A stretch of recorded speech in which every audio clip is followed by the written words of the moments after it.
Grand Dialogue. Sigika Foba.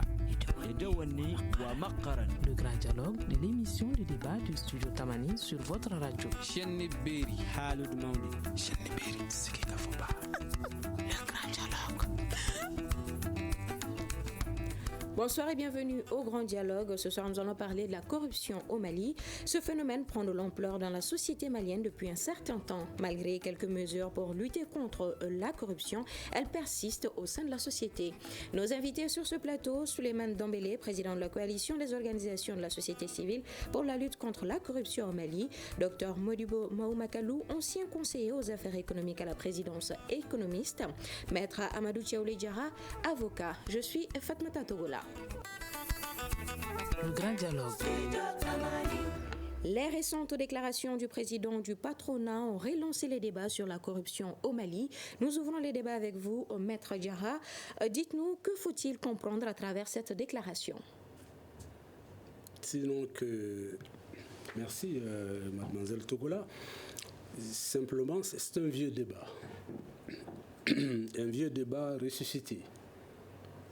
Et évidemment, on ne va pas remonter dans l'histoire parce que le débat de la corruption, en fait, existe sur Terre depuis qu'il y a l'humanité. Mais on ne va pas aller dans l'histoire. Mais remontons seulement à nos trois républiques. Nos trois républiques ont eu, en fait, comme centre d'intérêt aussi la lutte contre la pauvreté. Et du moins la lutte contre la corruption. Depuis le temps du président Modibo Keïta, avec l'histoire de la lutte contre les véhicules qui sont dans ce document, avec la liste et les personnes, évidemment, qui devraient être poursuivies, mais malheureusement, et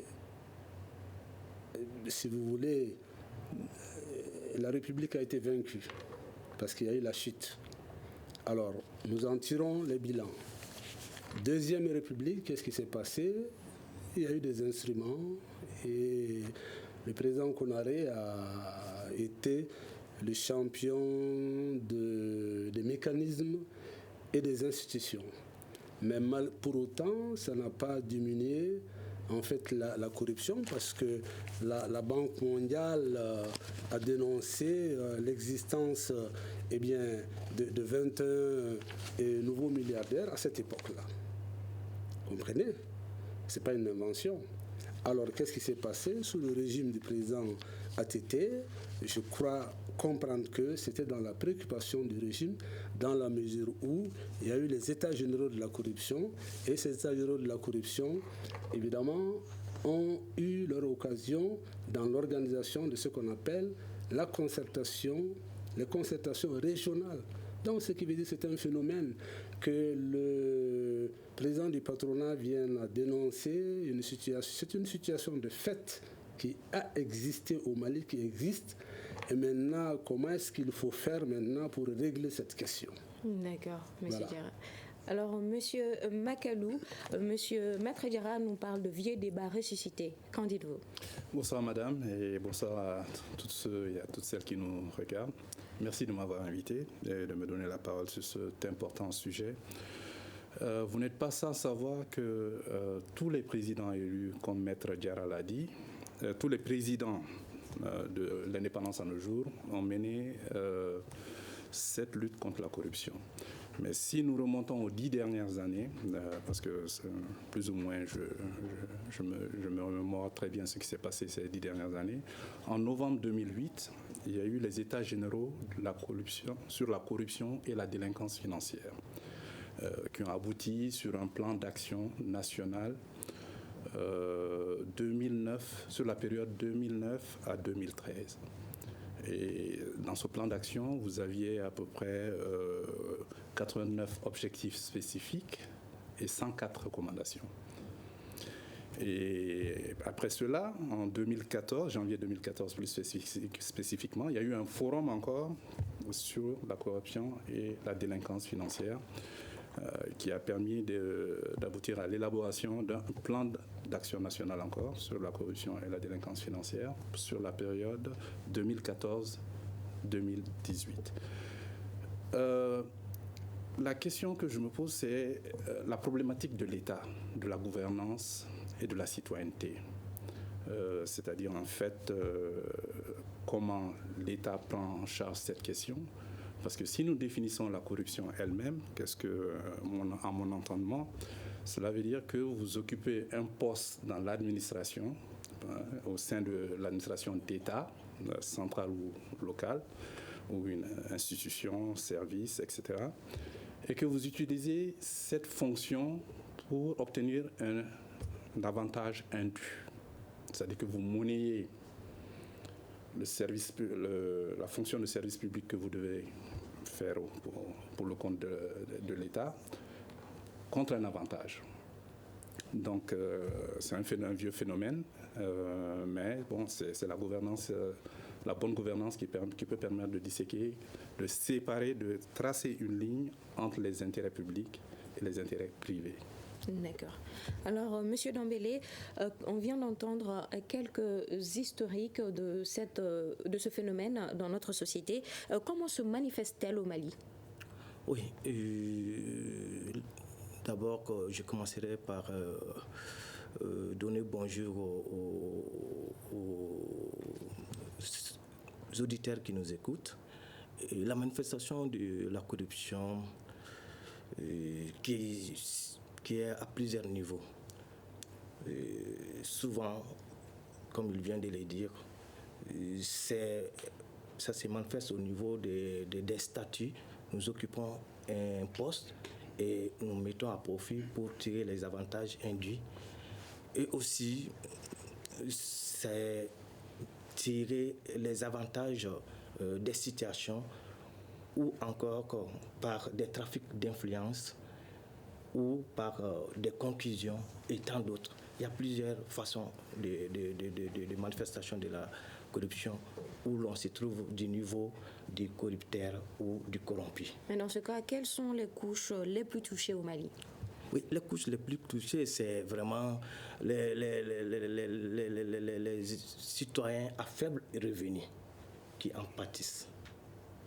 Et si on ne fait rien, c'est que tous nos financements seront bloqués.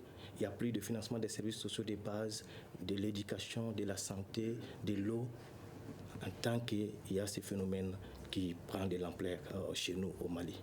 Donc on peut dire que la corruption est un mal insidieux dont les effets sont aussi multiples que délétères. Et nous, citoyens, nous ne devons pas être des simples spectateurs, nous devons vraiment préparer des réponses adéquates pour mettre fin à ces phénomènes. D'accord. Alors, Maître Diarra, pour le président du patronat, la création de l'Office central de lutte contre la corruption n'a pas donné les effets escomptés. Partagez-vous le même avis? Moi, je crois que oui, dans un certain sens. Parce que les obstacles que les fonctionnaires de l'Office disent rencontrer, nous en notons dans la presse, comme nous disons, sans être entrés en discussion avec eux, pour moi, ne sont pas des obstacles de mon point de vue. Parce que l'Office est un service personnalisé, indépendant. C'est une structure indépendante. En tant que structure indépendante, si l'Office a besoin d'un document dans un service ou au niveau d'une personne, s'il y a un obstacle, je pense que la loi donne la possibilité à l'Office d'aller devant le juge, même en référé, pour qu'on lui remette ses documents, pour qu'on lui ouvre ses portes. Parce que si vous êtes service personnalisé, vous avez la possibilité d'aller en justice pour les besoins de votre mission. Vous ne pouvez pas attendre tout de l'État en tant que service personnalisé pour ne pas agir. Quelque part, ça pêche à ce niveau. Il y a pas parce que par manque d'initiative, en fait, à prendre et ajouter aux pouvoirs légaux que la loi leur donne. On me dira, mais pourquoi vous demandez à ce que l'Office aille devant le juge? Parce qu'en dernière instance, il n'y a pas une seule question dans la vie qui échappe au juge.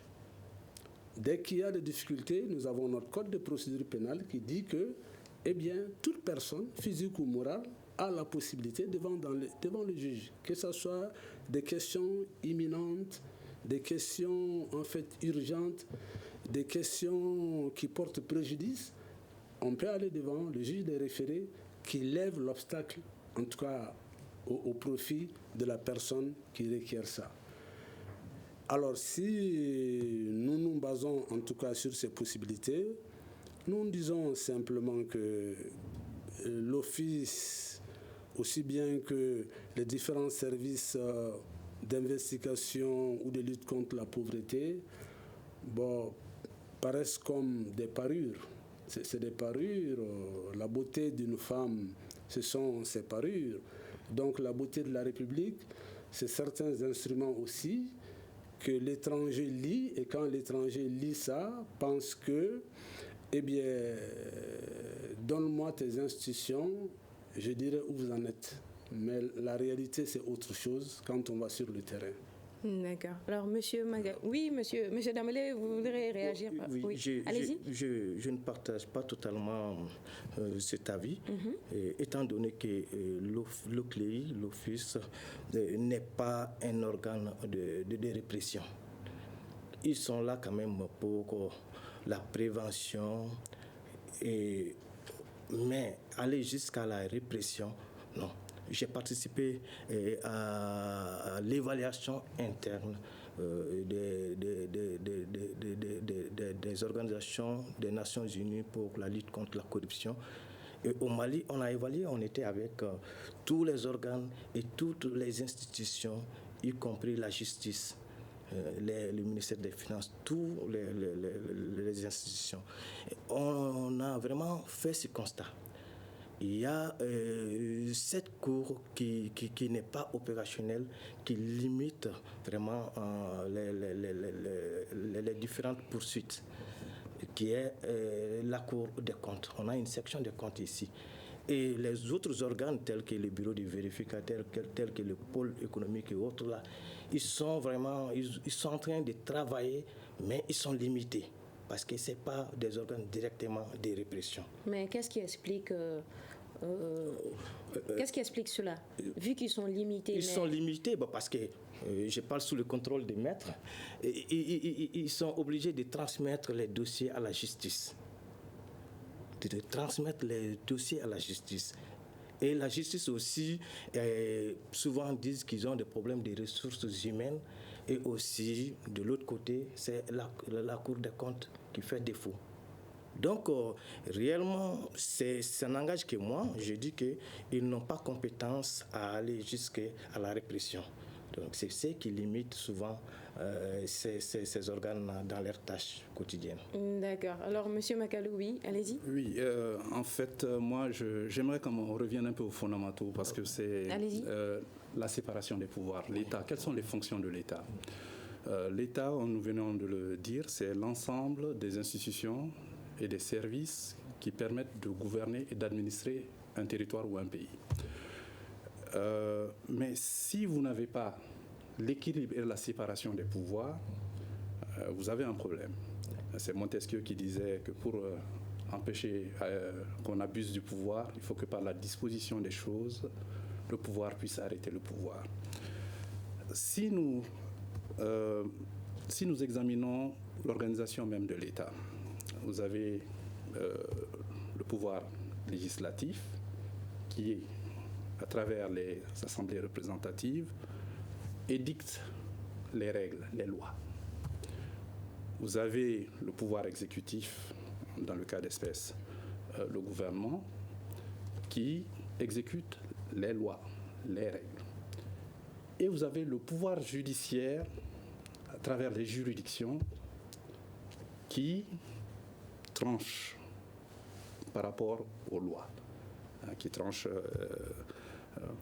Donc, si vous n'avez pas chaque entité faisant un travail séparé, en anglais on appelle ça checks and balances, ça veut dire que l'exécutif, le judiciaire et le législatif sont séparés. ont des pouvoirs séparés et se contrôlent les uns les autres. Donc il y a un équilibre, mais aussi il y a une séparation des pouvoirs. Et quand je vois ce que nous essayons de faire, j'étais là quand le bureau du vérificateur a été mis en place. J'ai fait une partie de mes études au Canada. Ce modèle fonctionne au Canada, mais ce n'est pas un modèle adapté au Mali. Parce qu'au Canada, le bureau du vérificateur rend compte au Parlement. Parce que c'est le Parlement qui s'occupe de la budgétisation. Mais au Mali, nous avons un bureau du vérificateur, comme on vient de le souligner, comme l'Office. On crée des superstructures, et sans compter aussi que nous avons déjà des organismes déjà en place, l'inspection des finances, le contrôle général d'État, les inspections au niveau des différents ministères. Vous superposez toutes ces structures et vous allez rentrer dans un conflit d'attribution. Mais pour revenir encore au pouvoir judiciaire, mais dans les grands pays, la justice est très importante. Mais examinez le budget du ministère de la Justice ici, c'est l'un des budgets les plus faibles de l'État. Alors que l'État de droit, la justice doit être le rempart et le pivot de la démocratie. Parce que sans cela, le monde des affaires, c'est-à-dire si vous n'avez pas la règle du droit, le droit de propriété ne sera pas respecté, les règles du jeu ne seront pas respectées, ce sera la loi du plus fort. Et comme il avait été dit précédemment, les investisseurs ne vont pas venir, mais en même temps, il y aura une dilapidation des ressources. Parce que le budget d'État, c'est ce qui permet de subvenir aux besoins des populations. Et quand vous avez posé la question plus tôt, les couches les plus vulnérables, c'est elles qui souffrent de la corruption, parce que c'est elles qui ne peuvent pas payer. Quand vous avez droit à un service social de base, ou quand vous allez dans un ministère, ou en tout cas vous vous adressez à un représentant de l'État, et que vous n'avez pas les moyens d'accès à cette personne, c'est vous en tant que citoyen qui vous êtes floué. Donc c'est vraiment contre les couches les plus vulnérables. D'accord, oui, Maître oui, Diarra. est-ce qu'on peut préciser? Oui. Parce que le problème n'est pas que nous n'avons pas une cour de comptes, hein, parce que la section des comptes fait la même chose qu'une cour des comptes va faire.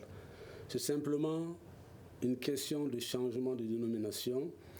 Le jour que la section deviendra la cour des comptes, le mode de saisine, pas de différence. Aujourd'hui, ce que fait la section des comptes, c'est ce que fera la Cour des comptes, pas de problème.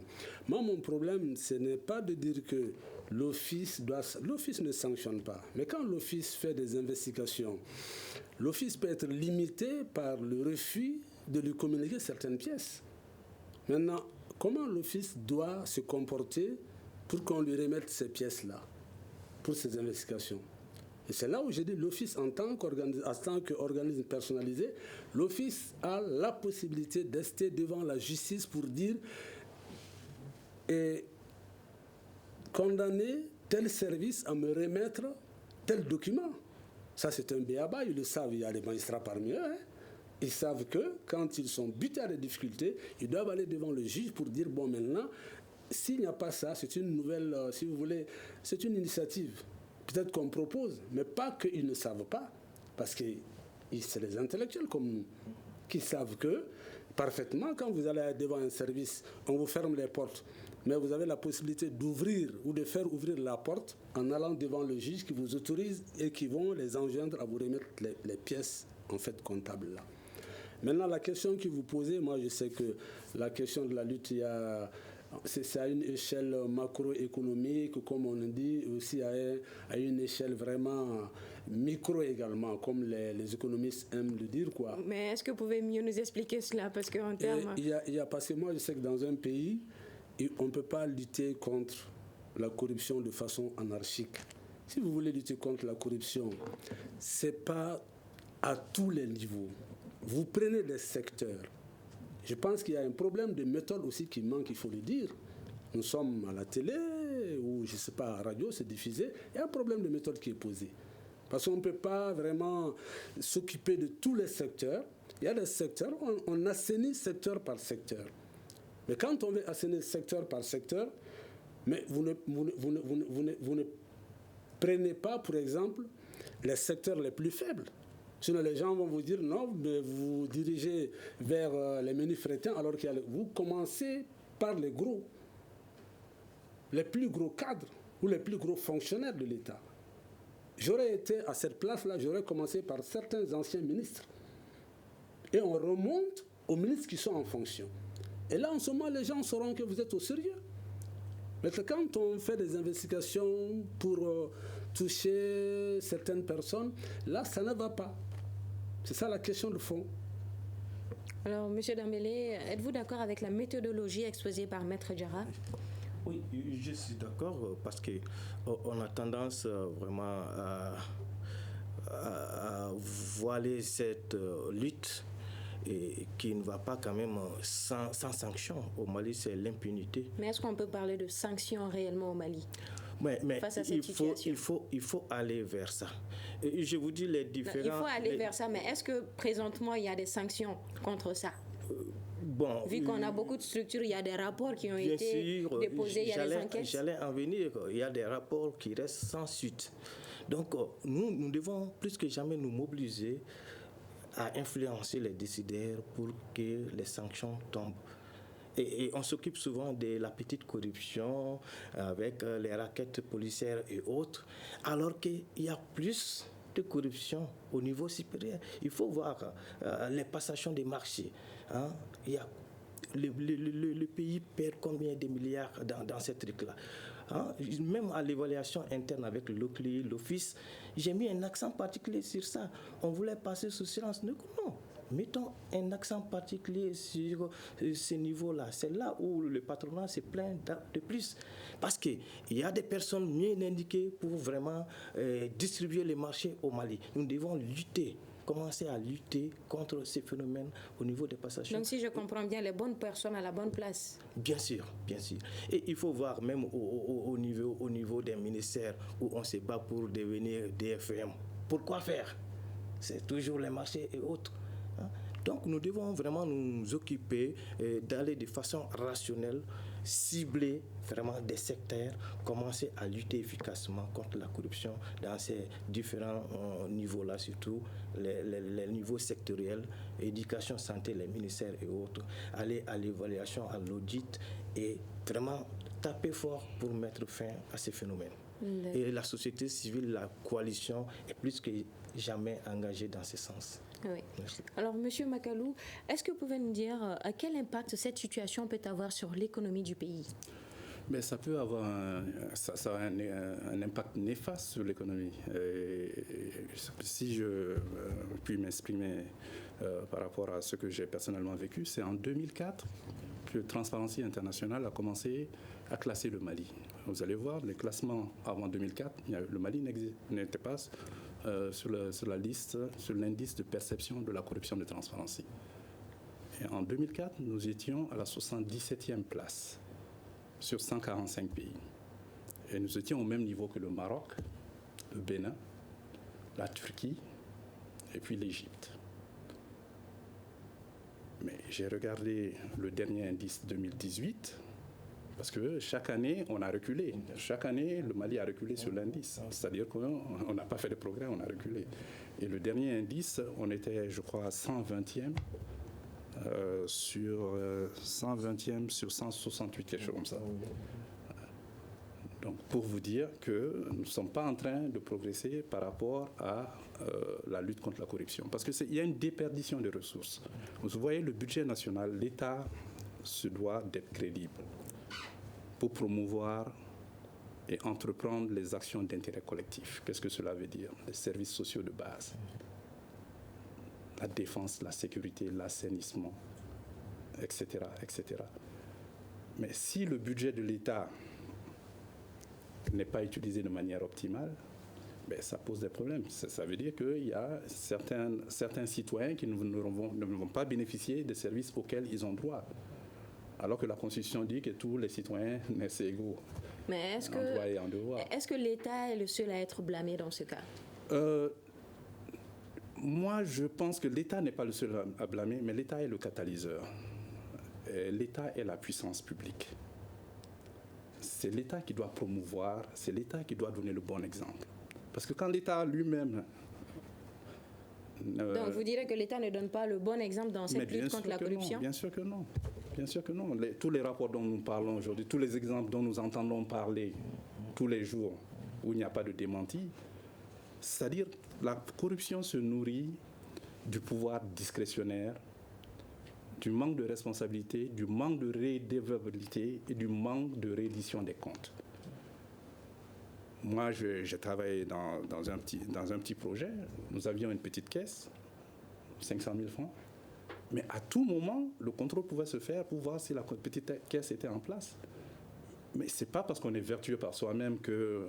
C'est parce que les règles sont les mêmes pour tout le monde que nous allons diminuer la corruption. Et si vous voyez l'indice de corruption, l'indice de perception de la corruption, les pays qui font partie des 20 premiers, c'est pratiquement les mêmes pays, qui ont une administration efficace, performante, avec des compétences avérées, des gens bien payés et des gens qui sont outillés pour faire entreprendre le service public, parce qu'ils savent qu'ils sont là pour le service public et ils n'ont pas tendance à faire autre chose. Donc disons cela aussi, quand les gens ne sont pas bien payés, et j'ai un tonton qui avait l'habitude de me dire que ceux qui travaillent pour l'État, on doit faire en sorte qu'ils puissent tenir leur rang. Si vous êtes directeur national d'une structure, que vous gérez des milliards et que vous gagnez 100 000 francs, il y a un problème qui se pose. Il faut que les fonctionnaires puissent tenir leur rang. Ça veut dire que l'État, tout n'est pas une question de salaire, mais l'État dispose d'autres choses par lesquelles l'État peut compenser ses salariés. Donc il faut trouver les moyens pour que les gens soient à l'aise, soient motivés, mais aussi avec des indicateurs de performance et de résultats. D'accord. Oui, Maître Diarra? Oui, je voudrais compléter parce que le docteur Makalou a parlé de déperdition des ressources. Je pense que cela est dû à la façon de concevoir le budget. Parce que quand vous avez un budget de fonctionnement et un budget, je ne suis pas économiste, mais je suis un juriste, je sais lire quand même. Je sais que moi, je fais la différence entre des budgets de fonctionnement et des budgets d'investissement. Si vous voulez, tout repose sur la conception du budget qu'on conçoit. Quand vous avez un budget de fonctionnement qui repose sur la financiarité, la liquidité, c'est bonjour la corruption. Je pense qu'en 2018, il y a un effort pour sortir du budget, de la conception du budget de fonctionnement, en tout cas pour aller à un budget d'investissement. Et tant que nous n'aurons pas atteint ça, il est très difficile de réduire en tout cas la corruption. Oui, M. Damele. Je crois toujours, pour compléter, Maître, je crois qu'avec, en lien avec les directives de l'UEMOA, le budget programme qui est déjà en cours, nous permettrait quand même d'éviter la préoccupation soulevée par Maître. Avec le budget programme, je pense que l'État pourra pallier beaucoup d'insuffisances. Et la Convention des Nations Unies pour la lutte contre la corruption, dont le Mali a ratifié, a mis quand même un accent particulier sur les différents acteurs pour que cette lutte soit efficace. C'est l'État, c'est le secteur privé qui est au centre.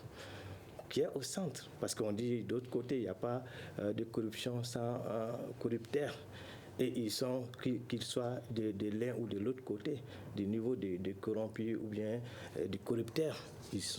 Et aussi, il y a les collectivités, parce qu'il y a beaucoup de ressources publiques allouées aux collectivités territoriales.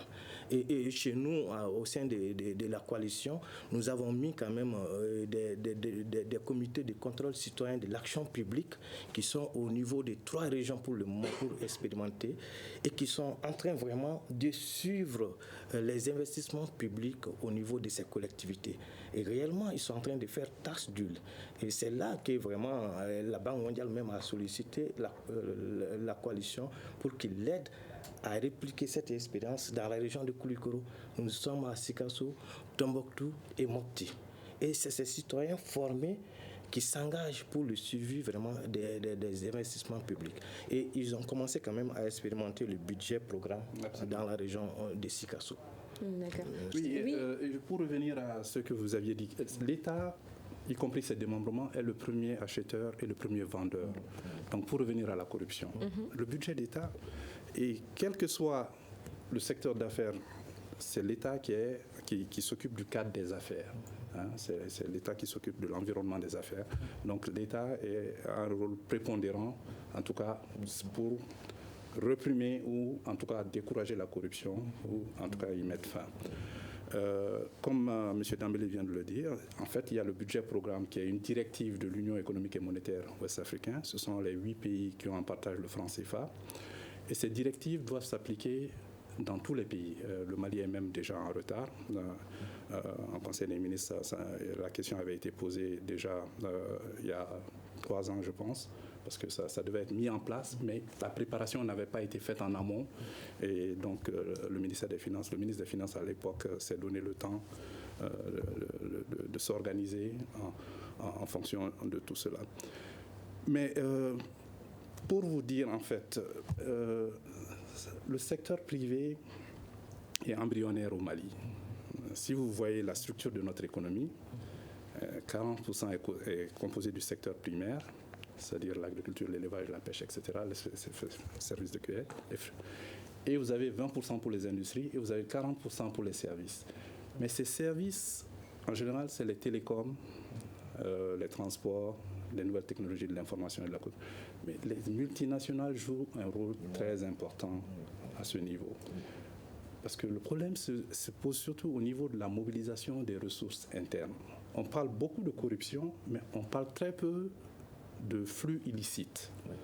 C'est-à-dire toutes ces compagnies qui opèrent chez nous, qui font leur chiffre d'affaires chez nous et qui ne paient pas les impôts ici. Moi-même, j'ai travaillé pour une grosse compagnie minière ici à l'époque. Personne ne peut vous dire exactement quelle est la production d'or au Mali. Ce sont les compagnies qui donnent les chiffres, mais l'État ne peut vérifier en aucun moment, le ministère des Mines ne peut pas vous dire exactement quelle est la production d'or. Donc, quel est le rôle des différentes structures de lutte contre la corruption dans ce cas? Mais c'est pour vous dire... Parce que vous avez dit, depuis 2004 jusqu'à 2018, le Mali ne fait que régresser. Mais bien sûr. Mais c'est pour ça que je suis en train de vous dire. Je vous ai parlé d'un plan d'action 2009-2013. Écoutez, 104 recommandations, 89 objectifs. Mais ce n'est pas de la stratégie, cela. Un cadre stratégique, il faut une vision, il faut une mission, il faut des plans d'action simples, opérationnels, clairs et précis, qu'on peut mettre en œuvre, qu'on peut concevoir, expliquer aux gens, mettre en œuvre, faire le suivi et l'évaluation. Le plan 2009-2013, il n'a pas pu être mis en œuvre. On a fait un plan 2014-2018. Est-ce que vous en avez entendu parler? Parce qu'il était supposé que... on avait prévu de mettre en place un comité de suivi, mais ça n'a pas été fait. Mais c'est ça le problème de l'État, en fait, de nos États. C'est le suivi. Parce qu'il faut dire, avec l'instabilité institutionnelle aussi, il suffit qu'un Premier ministre ou un ministre change, tout ce qui a été fait, on le prend, on le met de côté. Il n'y a pas de continuité, alors que l'État, c'est une continuité. Et ça, c'est vraiment une grosse tare de notre administration à laquelle va falloir remédier. Et quand je parlais de redevabilité, c'est par rapport à tout cela. Chaque année, on doit faire le bilan de toutes ces actions qui ont été entreprises. Et si c'est sur la base de la gestion axée sur les résultats, on sait ce que chacun a fait, ce que chacun a. Et donc, c'est pour cela maintenant nous sommes sur la gestion axée sur les résultats. Donc, sur les résultats et non les moyens. Parce que, comme M. Maître Diarra l'avait dit, avant le budget d'État, on vous donne 100 millions, on vous demande de le dépenser. Si vous avez dépensé 50 millions à la fin de l'année et que vous êtes obligé de restituer les 50 millions, donc à la fin de l'année, qu'est-ce que les gens font? Ils font de la concussion, ils s'appellent, les fausses factures viennent. On essaie de, même si ça ne va pas dans l'activité. Alors que maintenant, c'est un budget programme. Et aussi par rapport au budget d'État, nous avons un budget déficitaire depuis l'indépendance. Le Mali est l'un des pays les plus aidés au monde. 25% de notre budget est financé par l'extérieur. Et environ 2 investissements sur 3 publics, 2 investissements sur 3 investissements publics sont financés par l'extérieur. Les routes, les ponts, les centres de santé, etc. Donc, c'est ce que M. Maître Diarra disait. Il va falloir tant qu'on est dans le fonctionnement, on ne s'en sort pas. Il faut qu'on aille davantage dans l'investissement et l'investissement sur nos ressources. Alors, Maître Diaraoui, allez-y. Oui, mais puisque c'est l'or qui est... Le docteur a soulevé une question, mais je pense que peut-être pour avoir travaillé dans l'administration, il ne peut pas aller au bout de sa pensée comme moi. Moi, je n'ai pas fait l'administration. Mais je sais que pour la question de l'or, c'est à l'occasion de ce débat-là que j'ai appris dans la foule que le Mali ne contrôle pas la quantité d'or produit. Comment? Parce que le Mali n'est pas ce qu'on appelle dans la chambre de coulée. Il y a une chambre où l'or liquide est transformé en lingots. Quand vous n'y êtes pas, parce que ça pose un problème de souveraineté, mais ayant une compréhension. C'est comme quand vous dites que dans ma maison, il y a une chambre où je ne peux pas y aller. Je suis avec ma femme, avec mes enfants et tout, mais il y a une chambre dans laquelle je ne peux pas pénétrer. Ça suppose quoi? Est-ce que je suis chef de famille? Est-ce que je suis chef de famille? Non. Ça pose ce problème. Ça pose ce problème. Est-ce que nous y avons intérêt ou pas? Maintenant, les différents ministères, si les différents ministères ne peuvent pas investiguer ou arrêter ça, c'est parce que les gens y ont intérêt. Au point où nous en sommes actuellement au Mali, est-ce que le Mali a une réelle volonté de mettre fin à ce fléau? Concernant le la corruption. Oui, si vous... Non, il y a en fait la volonté. Il y a eu la volonté sous Modibo avec la chasse à ceux qui ont volé les véhicules de l'État. La liste est établie là. Et Deuxième République, il y a eu une volonté qui s'est arrêtée à mi-chemin avec la Cour de l'enrichissement illicite. Troisième République, il y a eu des initiatives, des mécanismes, des outils, mais qui ne sont pas allés loin. En 2008, il y a eu en fait des initiatives. Bon, à la différence des autres, le président a dit que Atafka Mouala Maloya. N'est-ce pas? C'est clair. Ça, c'est culturel, c'est clair, mais c'est culturel, mais ce n'est pas républicain entre nous. Et parce qu'il y va de l'intérêt de tout le monde. Maintenant, moi, personnellement, il a parlé, il y a une conférence, et quand le RPM a pris le pouvoir, j'étais avec Konimba Sidibi. Nous avons animé une conférence préparatoire pour, en fait, certains cadres et les députés. Donc, cela dénote qu'il y a une volonté, effectivement, de lutter contre la corruption. Mais cela se traduit par quoi? C'est qu'on n'est pas allé au fond des choses. Mais maintenant, c'est ce questionnement-là qu'il faut aujourd'hui. Parce que les gens vous disent, luttons contre la corruption, il faut qu'on essaye d'analyser comment les différents régimes se sont arrêtés à mi-chemin. Tant qu'on ne connaît pas la raison, en fait, de ce stop-là, eh bien, nous ne parviendrons pas à lutter contre la corruption. Le Mali actuel, comment lutter efficacement contre la corruption? Pour moi, comment lutter contre la corruption? C'est parce qu'on ne met pas des hommes qu'il faut à la place qu'il faut. Il n'est pas bon de parler de soi-même. Je pense que j'ai été celui qui a été le conférencier en 2008 sous la présidence de l'ancien Premier ministre Modibo Keïta au CICB. Mais je suis où aujourd'hui? Je suis dans le décor. Parce que dans les grandes nations, quand on vous demande de faire des grandes conférences, ça se sanctionne par des nominations ou des appartenances à des groupes. Mais aujourd'hui, on est dans les grands pays. Mais ici, c'est pas ça. Ici, on vous demande de faire des conférences, on prend vos idées et on va les transformer autrement. Bon, moi j'ai fait la même chose aussi avec le RPM. J'ai compris que les gens voulaient aller de l'avant. Mais je suis à ma place.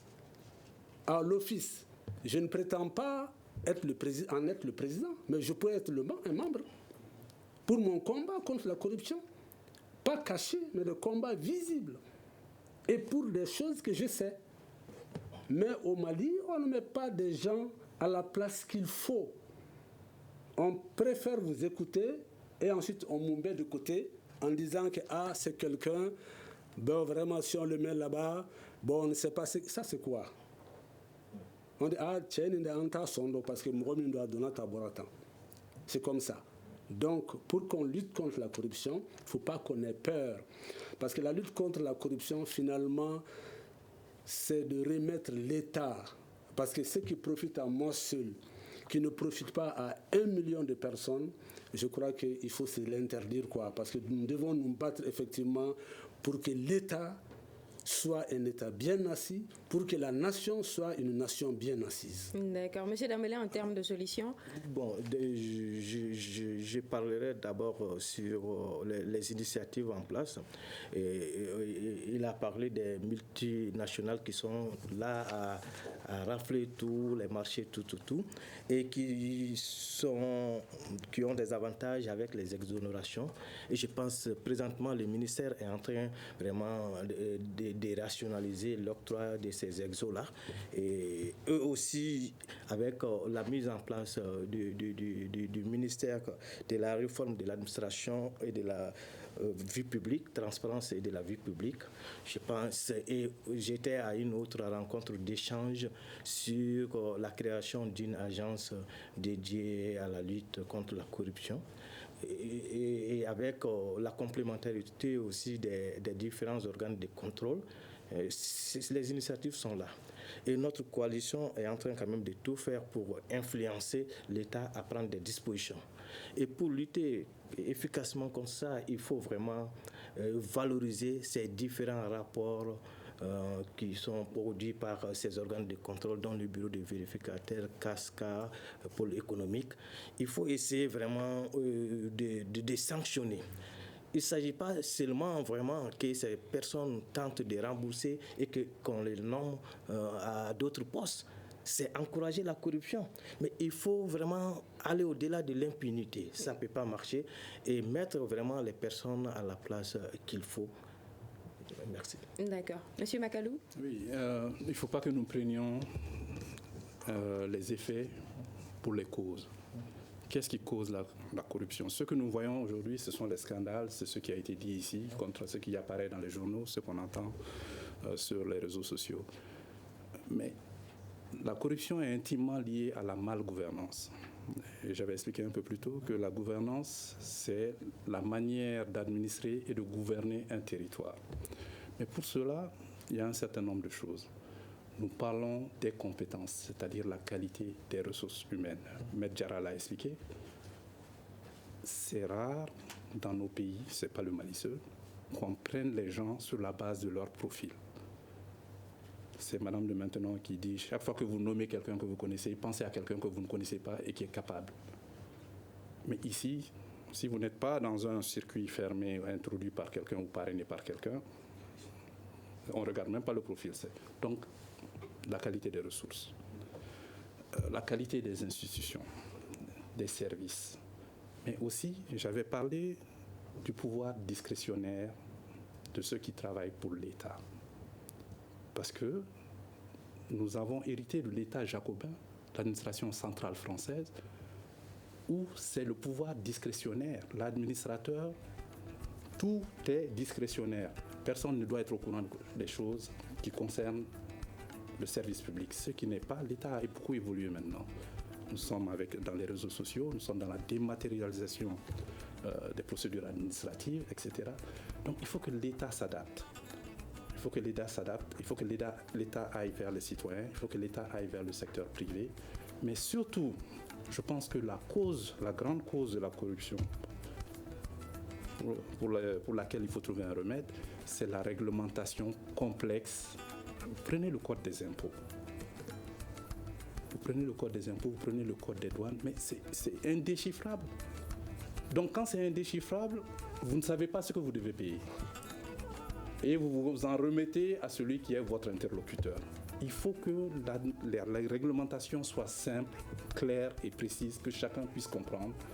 Et cela va diminuer la corruption parce que si vous savez ce que vous devez payer, vous n'allez pas payer plus. Si vous êtes en règle, en tout cas. Ok, merci beaucoup. Et cela met fin à ce débat sur la lutte contre la corruption. Un grand merci à nos invités, Souleymane Dambélé, président de la coalition des organisations de la société civile pour la lutte contre la corruption au Mali, Dr Modibo Makalou, ancien conseiller aux affaires économiques à la présidence économiste, Maître Amadou Tchaoulé Diarra, avocat. C'était une présentation de Fatmata Togola, la mise en onde de Mamadou Ouattara. La régie est assurée par Salim Diouara. C'est une réalisation et une coordination de la rédaction en chef de Studio Tamani. Le grand dialogue. Sigi ka fɔ ba. Edewani wa makaran. Le grand dialogue de l'émission de débat du studio Tamani sur votre radio. Chaîne Beri. Halud Maudi. Chaîne Beri. Sigi ka fɔ ba.